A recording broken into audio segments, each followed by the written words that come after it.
Assalamualaikum warahmatullahi wabarakatuh, teman-temanku sekalian.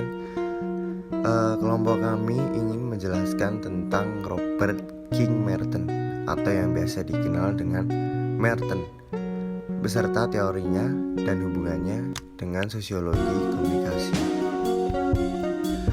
Robert K. Merton adalah sosiolog Amerika.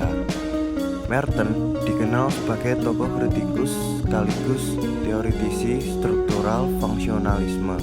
Apa itu teori struktural fungsionalis? Tercetusnya teori ini berkaitan dengan situasi politik, ekonomi, dan budaya di mana teori itu relate dengan situasi yang berada di tengah-tengah di masyarakat pada saat itu.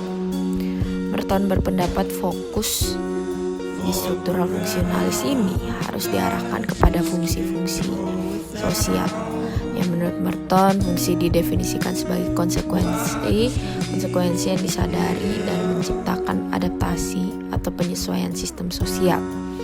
Akan tetapi, selain ada konsekuensi positif, hal ini juga mengandung konsekuensi negatif.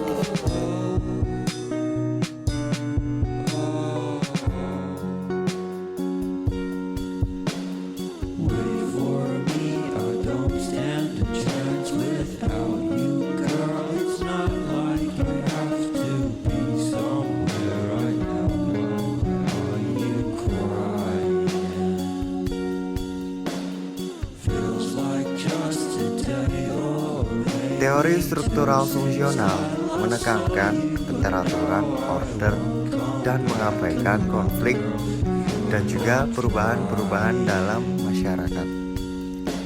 Konsep-konsep utama antara lain fungsi, disfungsi, fungsi laten, fungsi manifest, dan keseimbangan. Pada dasarnya, Merton memberikan pandangan bahwa teori struktural fungsional adalah kehidupan masyarakat dalam keseimbangan sosial yang akan berjalan jika keteraturan sosial difungsikan dengan baik. Teori ini mengemukakan bahwa masyarakat adalah bagian organisme yang akan memilih hidup dengan kedamaian, ketentraman, dan ketenangan.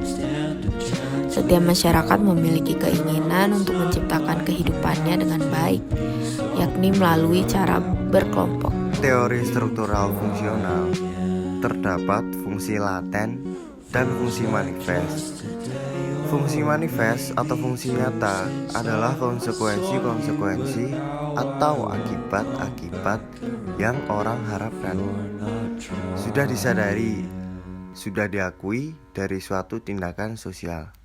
Sedangkan fungsi laten atau fungsi tersembunyi adalah konsekuensi-konsekuensi atau akibat-akibat yang tidak diharapkan, yang bukan tujuan utama dari suatu tindakan atau suatu fungsi yang sudah ada namun tidak disadari. Pada dasarnya, Merton memberikan pandangan bahwa teori struktural fungsional adalah kehidupan masyarakat dalam keseimbangan sosial yang akan berjalan jika keteraturan sosial difungsikan dengan baik. Teori ini mengemukakan bahwa masyarakat adalah bagian organisme yang akan memilih hidup dengan kedamaian, ketentraman, dan ketenangan.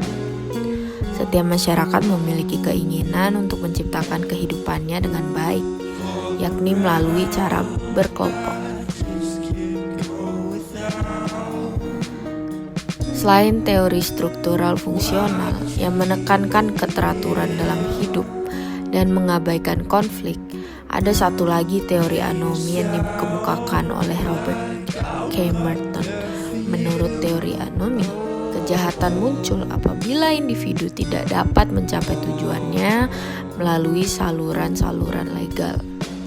Individu yang putus asa akan menyelesaikan masalah mereka dengan cara-cara yang menyimpang dari norma-norma yang telah berlaku selama ini. Keterkaitannya dengan sosiologi komunikasi sesuai dengan objek sosiologi komunikasi, yaitu interaksi manusia dalam kaitannya dengan telematika, efek media dan norma sosial baru, perubahan sosial dan komunikasi, masalah sosial, dan media massa, serta masyarakat cyber. Dengan adanya kecanggihan dan kemajuan teknologi, mengakibatkan adanya perubahan sosial dan komunikasi. fungsi manifestnya segalanya menjadi mudah dalam berkomunikasi saat ini, bila melalui email, chatting maupun video call. Tetapi hal ini juga terdapat fungsi latennya, yaitu tanpa kita sadari membuat yang jauh semakin dekat, yang dekat semakin jauh. Budaya tegur siapapun tergantikan dengan media tegur. Efek media juga berperan di sini. Di tengah pandemi saat ini, masalah sosial banyak muncul. Salah satunya yang sedang heboh dibicarakan adalah Dewan Perwakilan Rakyat mengesahkan Omnibus Law, itu Undang-Undang Cipta Kerja. Pengesahan tersebut mendapat penolakan dari berbagai masyarakat. Hal itu dinilai akan membawa dampak buruk bagi tenaga kerja atau buruh. Disinilah efek media, media massa, dan masyarakat cyber berperan. Walaupun di tengah pandemi seperti ini bukan menjadi hambatan bagi para rakyat Indonesia, terutama mahasiswa, untuk menunjukkan aksinya yang bisa disebut pemberontakan terhadap keputusan DPR melalui media teknologi atau media sosial walau tidak secara langsung.